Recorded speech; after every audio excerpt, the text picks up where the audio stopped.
Welcome back to Bree's Dark Desserts. Today we're making Earl Grey shortbread cookies dipped in dark chocolate while I tell you the tale of a London monster. Picture this. London, 1888. Fog chokes the streets. Gas lamps flicker. The shadows crawl through the narrow alleys.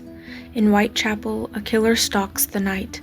A figure so elusive, so brutal, that his name would echo through history. 5 women lost. Horrific mutilations, a city gripped by terror and mystery that has never been solved. Tonight, we step into the darkness to uncover the chilling story behind the world's most infamous serial killer. If you'd like to bake along, you can find the full recipe in the description box below. So without further ado, let's dive into this dark dessert together.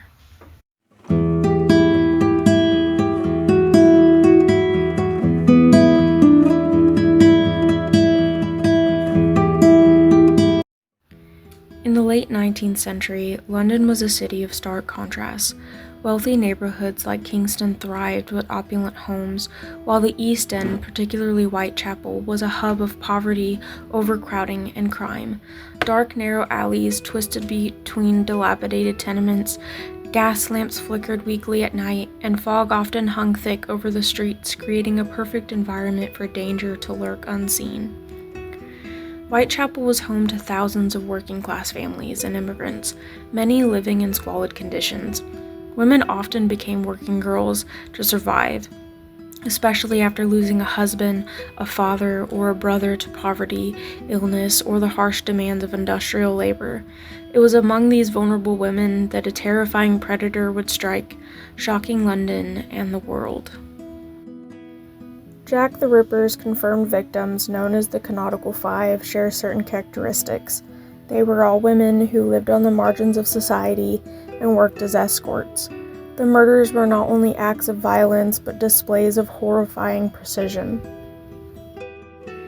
Mary Ann Polly Nichols was born in London in 1845, the daughter of a blacksmith. She married young and had 5 children, and for a time lived the ordinary life of a wife and a mother. But poverty, alcohol, and a broken marriage pulled her down into the dark underbelly of the Victorian London. By her 40s, Polly wandered from workhouse to workhouse, her life reduced to surviving night by night on the streets of Whitechapel. On the last night of August 1888, Polly tried to earn enough for a bed, but her pockets were empty. Witnesses saw her weaving through the gaslit streets, laughing, saying she'd soon make her DOS money. Instead, in the shadows of Bucks Row, she met a killer. Her body was discovered at dawn, her throat cut and her body mutilated. The first canonical victim of Jack the Ripper, once a wife and a mother, now she was remembered only as the beginning of a reign of terror. Mary Ann Nichols' life ended in obscurity, but her death made history. Annie Chapman was born in 1841, the daughter of a soldier. As a young woman, she married John Chapman, a coachman, and together they raised 3 children. For a time, life was steady, modest but respectable. But illness, alcoholism, and poverty slowly unraveled everything. One of her children died young, and then her marriage collapsed, and Annie drifted into the workhouses and lodging houses of London's East End. By 1888, Annie, frail and often ill, lived hand-to-mouth in Spitalfields. In the evening of September 7th, she was short of money for her bed. She told friends she would soon be back with the DOS money and stepped into the night. At dawn the next morning, September 8th, her body was found in the backyard of 29 Hanbury Street. Her throat had been cut, her body mutilated with chilling precision. In her hand, she clutched 2 small, worthless coins, her final earnings. Annie Chapman, once a wife and a mother, became the second canonical victim of Jack the Ripper, her death deepening the fear that now gripped Whitechapel. Elizabeth Stride was born in Sweden in 1843, one of many children in a poor farming family. As a young woman, she moved to Gothenburg, where she worked as a servant. She later came to London and married a ship carpenter named John Stride. For a while, their life seemed secure, running a coffee house together. But drink and quarrels fractured the marriage. Separated and childless, Elizabeth slipped into the same desperate cycle as so many other women in Whitechapel: lodging houses, day labor, and survival on the streets. On the night of September 29th, 1888, during what would be remembered as the double event, Elizabeth was seen with a man outside a dark yard on Burner Street. Witnesses recalled her refusing advances, even pushing him away, but she remained in his company. Minutes later, her body was discovered. Her throat had been cut, but unlike the others, there was no mutilation. Perhaps the killer was interrupted. Some believe her death was the work of Jack the Ripper. Others argue her killer was just someone else. Elizabeth Stride's life ended in uncertainty, caught between survival and fate, remembered as the woman whose death began the darkest night in Whitechapel. Catherine Kate Eddowes was born in Wolverhampton in 1842. The daughter of a tin-plate worker, orphaned young, she was restless, spirited, and lived a life full of sharp turns. She sang ballads on the street for coins, traveled with a lover across England, and later settled in London with a new partner, Thomas Conway, raising 3 children.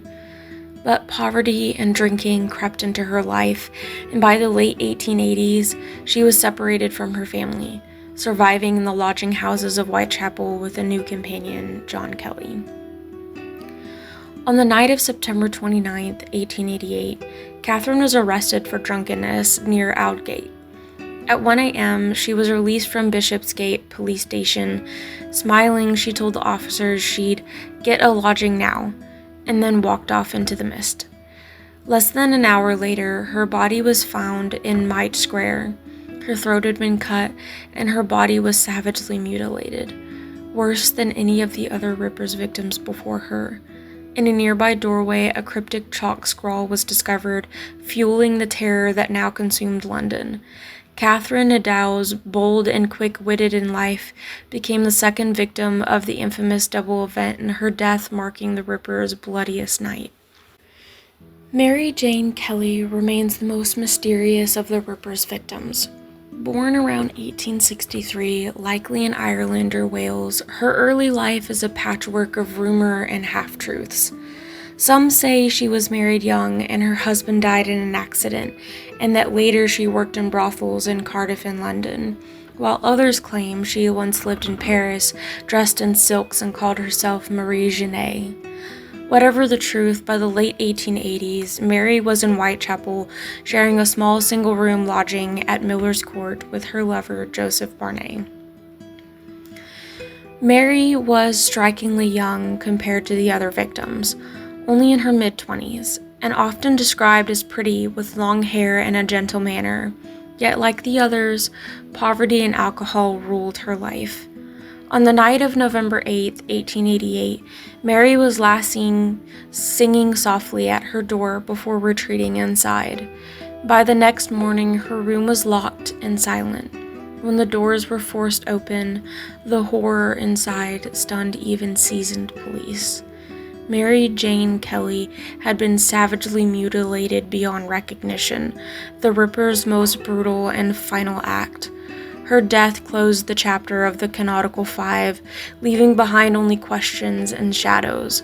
More than a century later, Mary Jane Kelly remains the most haunting of all the Ripper's victims, young, elusive, and silenced in her bed. The brutality of these murders was unprecedented, and the killer seemed to have an intimate knowledge of human anatomy, leading some investigators to suspect he was a doctor or a butcher.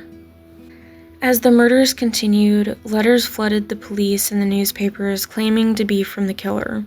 The most famous, the Dear Boss letter, was signed Jack the Ripper, giving the murderer his haunting name. Another, the From Hell letter, arrived with half a human kidney, reportedly from Catherine Eddowes. Some letters were likely hoaxes, but they amplified public fear and media frenzies. Scotland Yard and local police worked tirelessly, but faced enormous obstacles. The streets of Whitechapel were crowded and chaotic, making eyewitness accounts unreliable. There were no fingerprints, forensic science, or DNA testing. Police had to rely on observation, deduction, and interviews. Fear and suspicion among residents made information scarce. And despite these efforts, Jack the Ripper was never caught. Witnesses described a shadowy figure, often wearing a dark coat and a hat, slipping through foggy streets, but no one could ever identify him with certainty. Over the years, historians have suggested hundreds of potential suspects, ranging from local tradesmen and doctors to members of the British royal family. Common theories include a man with medical knowledge due to precise organ removal, a psychopath targeting working girls, acting out on violent impulses, a lone opportunistic criminal exploiting the crowded, chaotic streets. Despite modern forensic efforts, the true identity of Jack the Ripper remains a mystery, a haunting enigma that continues to fascinate researchers, writers, and the public.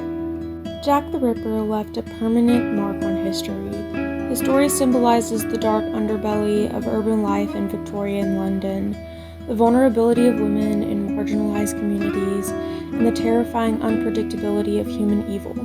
Whitechapel, once notorious for poverty and crime, is now remembered worldwide for the shadow of Jack the Ripper, a legend that endures more than a century later.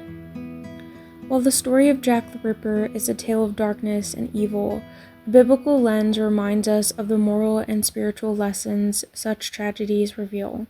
The murder of innocent lives reflects the fallen state of humanity, as described in Romans 3:23, "For all have sinned and fallen short of the glory of God."